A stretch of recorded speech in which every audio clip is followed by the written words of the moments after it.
Come on in, guys. Welcome to Idled Out, where we talk all things Survivor. My name is Luke, and today we're talking about 5 times Survivor players sabotaged their own camp. Players have been sabotaging their tribes for a long time.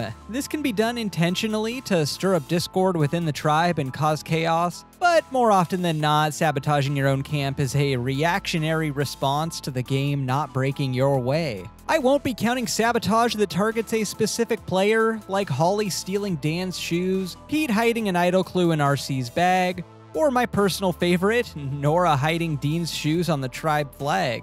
Rather, I'll only be counting sabotage that negatively affects the entire tribe. I'll be ranking based primarily on how memorable the sabotage was, as ranking based on success would be rather pointless, since really only 2 of these could be argued as a net positive for the saboteur, and even both of those are pretty iffy. I'm going to institute a slash, burn, and salt the earth policy. What that means is, if I get voted off this island, the Yasser tribe will burn. That all said, let's count down the 5 best acts of Survivor sabotage. At number 5 is Sandra spilling the tribe's fish supply in Survivor Pearl Islands. This fish flinging came as a result of John and Burton flipping on Rupert, Sandra, and Krista, sending the big man in tie-dye straight to the jury. And Sandra's taking it pretty well. Where's that snake mother John? As Sandra and that snake motherfucker play the blame game, Burton notices that a bucket that used to be full of fish is now full of nothing. Realizing something's kind of fishy about this whole situation, Fairplay and Burton start the finger pointing, first accusing Sandra of hiding the fish. But Sandra successfully shouts her way into innocence, and instead the blame lands squarely on Sandra's only remaining ally, Krista. Of course, it actually was Sandra who threw out the fish. That night, after Rupert's blindside, she rushed back to camp and grabbed the bucket of fish with the intention of hiding Rupert's spoils from her tribe. But in a very Sandra move, the bucket was heavy and she tripped on a vine and just spilled the fish everywhere. And she's very happy to let Krista take the heat to save her own neck. Now I'm in a bind. If I was to tell her, she'd run off to them, and there's no doubt in my mind that I got 3 days left. Sandra again considers screwing her tribe over after Krista's voted out, announcing in confessional her intention to hide everything but the kitchen sink. However, she ultimately does not do this and changes her tune when she realizes she can get Lil and Dara to take out Burton. Still, it's proof positive that Sandra is the pettiest queen this side of Cersei Lannister, and that's why we love her. The 4th most memorable sabotage in Survivor history was committed by Jason, Scott, and Ty in Survivor Co. Wrong. After Nick's blindside at the merge, Jason, Scott, and Ty are in the minority and very frustrated.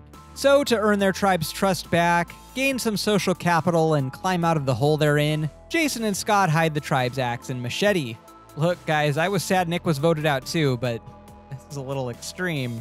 What makes this hilarious is that the rest of the tribe repeatedly foils their Hansian efforts, first proving they don't even need an axe or machete by roasting the coconuts and cutting them open with a saw, and then later, after Scott puts out the fire, Joe and Michelle immediately start a new one, repeatedly sucking the air out of their tribal temper tantrums. In fact, the only act of sabotage they commit that was actually successful wasn't even done by them, it was done by Ty. They somehow convinced their third wheel slash heavenly angel of a human being, Ty, to douse the fire while everyone else sleeps. Ironically, their very obvious attempts at sabotage spare them during this round, as Aubrey believes that they're behaving poorly in an attempt to bait votes onto them so they can play an idol, which isn't entirely inaccurate. Still, this whole thing is super memorable because they're constantly undercut by their tribe mates and the edit, and because they somehow tapped into and exploited Ty's evil side. The 3rd most memorable tribal sabotage is Big Wendy releasing the Manu tribe's chickens in Survivor Edge of Extinction. In the 3rd episode of EOE, Manu won some chickens, which was a much-needed pick-me-up for a tribe that was spiraling down the drain at a rapid pace. But Wendy, with her big heart and even bigger dreams of getting the Sia money, cries foul and begins plotting a chicken jailbreak, even though she's not a vegetarian. After Manu loses the next immunity challenge, a sort of tradition for them at this point, they say screw it and decide to eat one of their new feathered friends as a consolation prize. Wendy reasonably thinks she's on the chopping block, so she hides the tribe's flint so they can't cook the chickens. Perhaps symptomatic of this tribe's issues, they don't vote out their flint-hiding, busted-footed tribe mate, but instead their strongest man. The next episode, the tribe swap, and in some sort of cosmic punishment for War Dog, Kelly, Lauren, David, and Devons, Wendy is the only Manu to stay at Manu. After her new tribe makes clear their intention to, eat the chickens, Wendy sets them free under cover of darkness, and then plays dumb the next day. So what do you guys want to do today? What if let's try to catch him? No! Well... Wendy, I think your poker face needs some work. Incredibly, Wendy escapes elimination again as new Manu votes out Aubrey, but her luck runs out when she's the final pre-merge boot, sent to Ponderosa with a brief layover at the edge of extinction.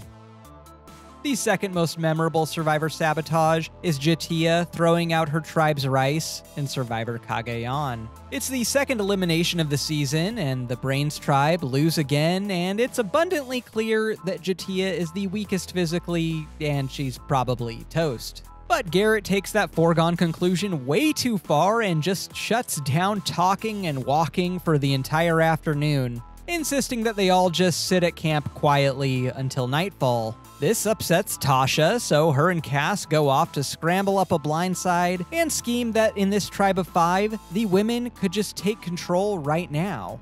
Soon Garrett and Spencer join them down at the water to shut down any pro-Jatia discourse, and Jatia, now unsupervised and thinking everyone's scheming against her, dumps the entire bag of rice in the fire. That's why they had people guarding you. I was like the mental patient, and then you left the mental patient alone and I went crazy. Agreed. This is on you guys. Making this even more insane is that even though Tasha and Cass are obviously frustrated with Jatia, they opt to still keep her and vote out Garrett. The Rice Fairy giveth, and the Rice Fairy taketh away. If you're ever looking for an episode to hook someone on Survivor, the plus-sized premiere of Cagayan, which sees Jatia throw out her tribe's entire food supply and then escape elimination that very night, is the one I'd recommend. Jatia, what an icon. Honestly, Luzon should just be called Legends Only. That's what happens when you leave crazy people alone.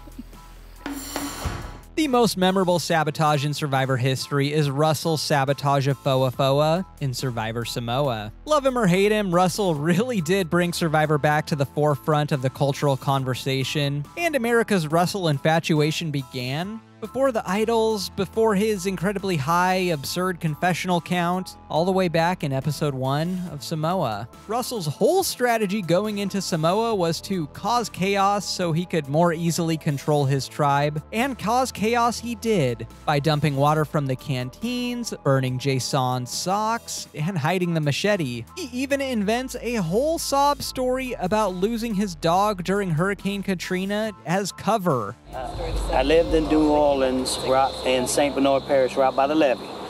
The storm was a Category 5. When it hit, it broke the levee. I was in my house. I have a German Shepherd. His name was Rocky. By the time I got upstairs, the water was rushing in like, oh my God. I look at Rocky, I couldn't even see him. It was muddy water. He's gone. I can't even find him. Oh my God. Honestly, if you want to learn how to lie well, watch Russell in this scene. His casual but not excessive use of details is pretty brilliant and very believable. Anyway, I'm a firm believer that Russell's constant gaslighting is a big reason, if not the only reason, that Phofoa lost 6 people in the pre-merge portion of the game. But honestly, what does Russell care? That's exactly what he wanted. Russell's Samoa premiere is probably one of the best episodes ever for a single character, and it's in large part thanks to these antics. Yeah, and to think he did it all for his dearly departed German Shepherd Rocky. Oh wait, see, he's even got me believing this now. Got nothing else for ya. To contribute to the Rocky Memorial Fund, like and subscribe, and I'll get you more Survivor content just like this. Until next time, don't get idled out.